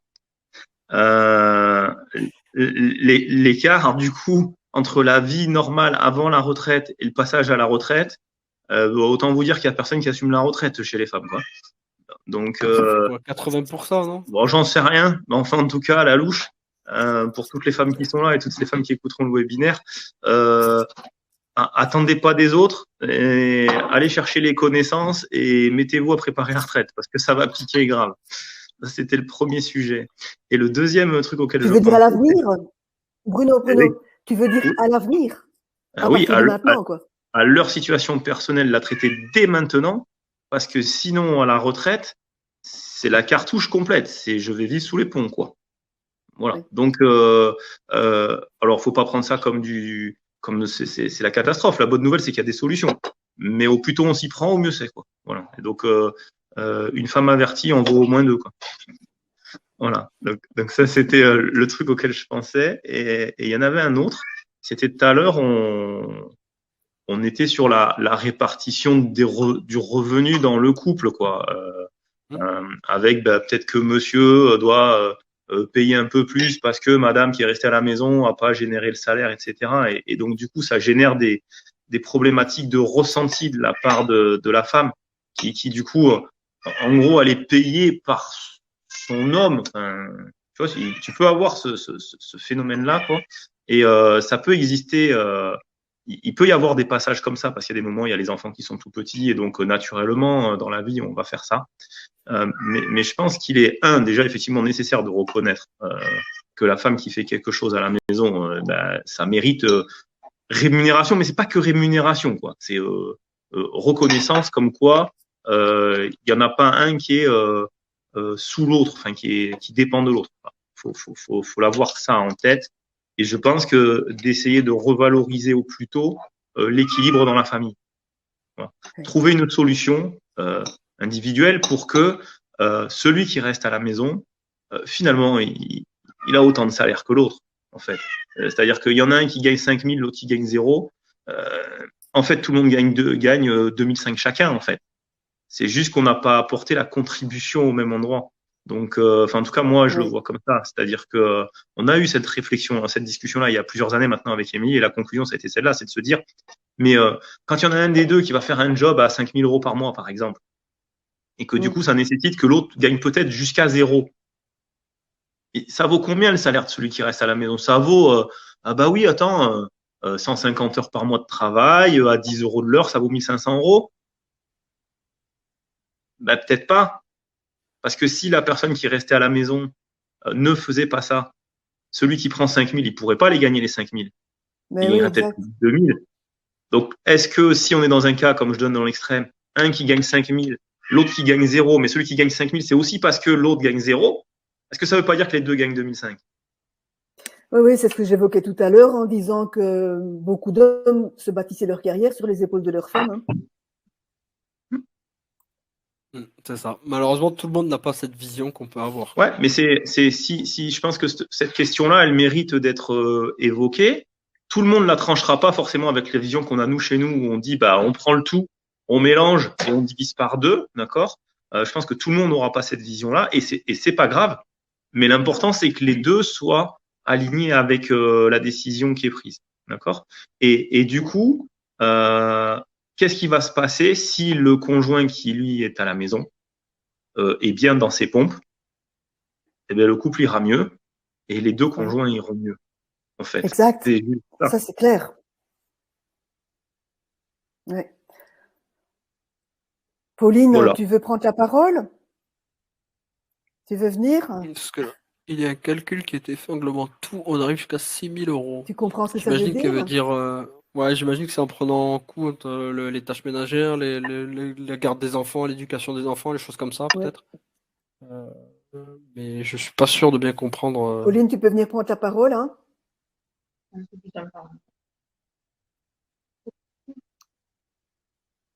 faut appuyer sur le bouton demander la parole. Mais je sais pas si tout le monde le voit, ce bouton. Indemnité versée à la femme à la maison. Il est où ce bouton? Plus. Non, mais je pense que peut-être certains qui sont un peu timides aussi. Ouais. Ouais. Alors, moi, je répondrais bien à Pauline, indemnité à verser à la femme à la maison. Déjà, on parle d'indemnité et ça fait un C'est peu, moins valorisant. ça fait un peu, ouais, écoute, comme tu as fait ça, tiens. Donc, voilà. Moi, ça me donne cette impression-là. Hein. Homo. Mais encore une fois, l'important, c'est que dans le couple, les deux soient OK avec le choix qui a été fait, en fait. Et si les deux sont OK, il y aura un meilleur épanouissement global. Et c'est mieux pour les parents, c'est mieux pour les enfants. Et chacun évolue à son rythme. Oui. Mais donc, pour revenir sur ce qui a été dit depuis le départ, estime de soi. Hein. Il y a l'estime de soi construite pour la femme pour oser mettre le sujet sur le tapis. Parce que, sauf si l'homme est super évolué, super généreux, super développement personnel et super bienveillant, on a constaté à travers les siècles que les privilégiés ne prenaient pas l'initiative de mettre en cause leurs privilèges. Donc, si on n'en parle pas, ça va rester comme ça a toujours été. Ah, Pauline, yes. Ça fonctionne. Non, c'est pas un mot hein, que j'ai employé. C'est pas indemnité que j'aurais employé, mais c'est un calcul que j'ai vu récemment, un article qui a été publié dans LinkedIn et qui est donc pour valoriser les femmes. Et moi, je dis pas que les femmes, hein, parce qu'il peut y avoir aussi des hommes, mais bon, voilà. Oui, bien sûr. Oui. Et du coup, ça chiffrait haut. Hein, c'était pas un SMIC. C'était un salaire de cadre bien assis. Ça me paraissait important de l'évoquer. Et quand tu parles d'englober tout, c'était quoi qui était englobé dedans? Ça englobe tout. Il y a, comme tu l'avais bien expliqué, c'est-à-dire le fait, la rémunération pour un ménage, le fait de faire le ménage, bon, ça a un coût. La garde, l'éducation. Voilà, c'était tout cumulé qui fait qu'on arrivait à ça. Mais là, j'ai plus l'étude en tête, je n'arrive plus à trouver les références, mais c'était bien explicite, avec un tableau et les calculs, et ça grimpait, hein, ça a grimpé jusqu'à presque 6 000 euros. C'est comme si en fait on déléguait tout, quoi, que ce soit faire la cuisine, ah oui, je sais, par exemple, enfants, il y la garde et tout ça. faire le chauffeur entre les activités, donc ça aussi, ça se chiffre. Voilà. Oui. C'est vrai qu'il y a des petites choses comme ça qu'on pense pas forcément. Exactement, on pense pas à tout ce qui est fait. Il n'y a pas que les tâches ménagères, il y a l'aspect éducation, donc cours à la maison, enfin pas forcément cours à la maison, mais aide aux devoirs, enfin des choses comme ça qu'on peut tout ce qu'on peut en fait imaginer qu'on peut sous-traiter, voilà, tout ce qui est sous-traitable. Oui. Et là, vous parlez de choses concrètes, constatables, oui. Tandis que hier, notamment, j'ai parlé de la charge émotionnelle. Hein. du fait aussi que la femme, elle est comme un couvercle qui embrasse tout, qui fait, elle est la colle qui fait tout tenir et qui en même temps prend en charge les Ça, c'est pas émotions. chiffré, non. Ça c'est pas Non. chiffré. Non, c'est même pas vu. C'est pas vu. C'est même pas. Oui, c'est. Et, Après, et c'est un autre débat. ça a fréquemment, non, c'était le sujet d'hier. Ça a fréquemment comme conséquence que la femme génère des maladies. Ça, j'en ai Oui. parlé hier. Tout à fait, oui, j'ai vu ça, oui, tout à fait, Ouais. bien sûr. Et à mon avis, ce que ça prend en compte aussi, c'est le côté de tu cotises pas pour ta retraite. Donc, du coup, il faudrait payer la part de cotisation aux retraites qui serait nécessaire, en fait. C'est peut-être pour ça que tu as des chiffres qui sont aussi importants aussi. Alors, Ouais, c'est vrai que oui. après, oui, effectivement, si on a ce chiffre, ça pourrait permettre d'envisager une part de retraite pour ne pas payer pour le quotidien, mais pour la retraite. Oui, c'est une proposition, Ouais. tout à fait. C'est vrai. Bon, on va tous divorcer, hein, on n'a pas les moyens de payer.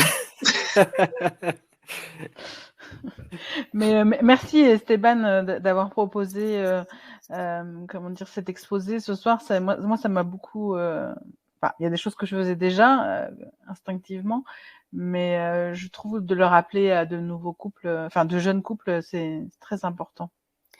Ouais. Et j'avoue que je fais partie des coordonnées les moins bien chaussées, parce que moi j'ai un compte joint avec madame où on a tout dedans. Voilà, on n'a pas fait de choses.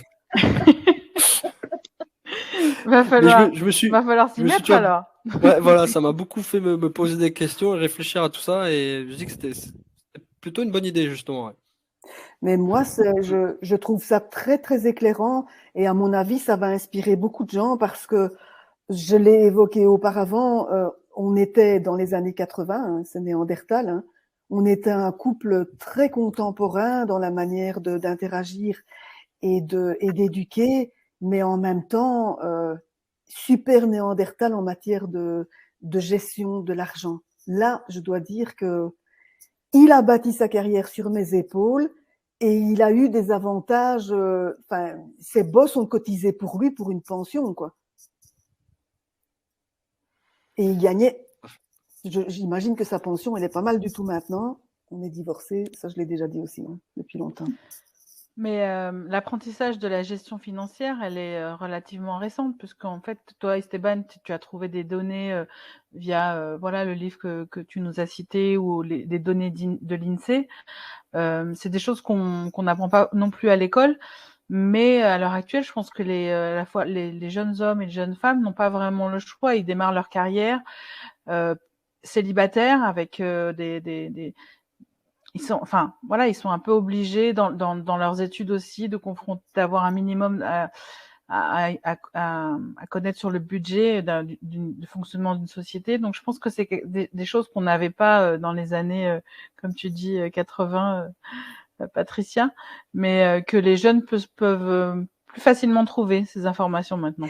Oui, ben oui, puisque tu sais, je te signale qu'à cette époque-là, les années 80, si j'ai eu mes enfants à ce moment-là, c'est aussi que j'avais mon premier diplôme universitaire, j'ai quand même écrit mon mémoire à la main. Quand je l'ai écrit, le montage du texte, c'était coupé au ciseau, collé à la colle. Hein. Donc, copié à la photocopieuse, tu vois. Mais ce que je veux dire aussi, c'est que dans les modèles éducatifs, là, c'est tout à fait des trucs classiques, normaux. Hein. Les enfants, ils apprennent en observant les parents. Des parents musiciens, souvent, donneront des enfants musiciens. Des parents lecteurs donneront des enfants lecteurs. Et tu vois, il y a une forme d'analphabétisme qui est liée à l'éducation financière. Bien sûr. Parents analphabètes donneront des enfants analphabètes. Oui, puis l'analphabétisme, c'est pas forcément. Enfin, on peut l'élargir. C'est pas uniquement le fait de ne pas savoir lire, c'est de ne pas savoir tout court, quoi, d'être analphabète dans un domaine, dans un domaine, quoi. Oui, c'est ça, c'est ça que je parle. Clairement. Allez, les amis, Bruno est parti, dis donc, il ne va pas conclure ce soir. Non. Alors, les amis, on laisse venir encore une question, encore une réflexion et on ferme la fenêtre à 22h comme les autres jours. En tout cas, on a une belle parité là. Oui. C'était très intéressant en tout cas. Je suis très contente que tu aies abordé ce sujet-là. Très clair. Merci. Tu vois, Bruno est content aussi, l'opinion du chef. Moi, je me dis juste que si je croisais le gars, si je croisais la personne qui a filé un coup de main à Esteban à l'époque, il aurait quand même pu lui dire que faire des comptes séparés, c'était pas idiot, mais bon, j'aurais eu l'occasion de le croiser et de le choper celui-là. De quoi tu parles là? Compte séparé pour Esteban? Esteban, il a dit qu'il faisait n'importe quoi sur sa gestion financière. Je me dis qu'il y a bien un gars. Il va progresser, mais il y a bien un gars qui a dû lui donner des conseils, fut un temps. Et il a pas pensé à lui dire. C'est ça. Ou il lui a dit, mais il l'a pas entendu, je sais pas. Mais maintenant qu'il est éduqué, il va prendre il va prendre les mesures nécessaires. Hein. Tout à fait. Ok les amis, merci beaucoup, à tous. c'était passionnant. Et on se retrouve demain alors. Hein. À demain alors. Ça marche, bonne soirée, à demain. Ciao, ciao.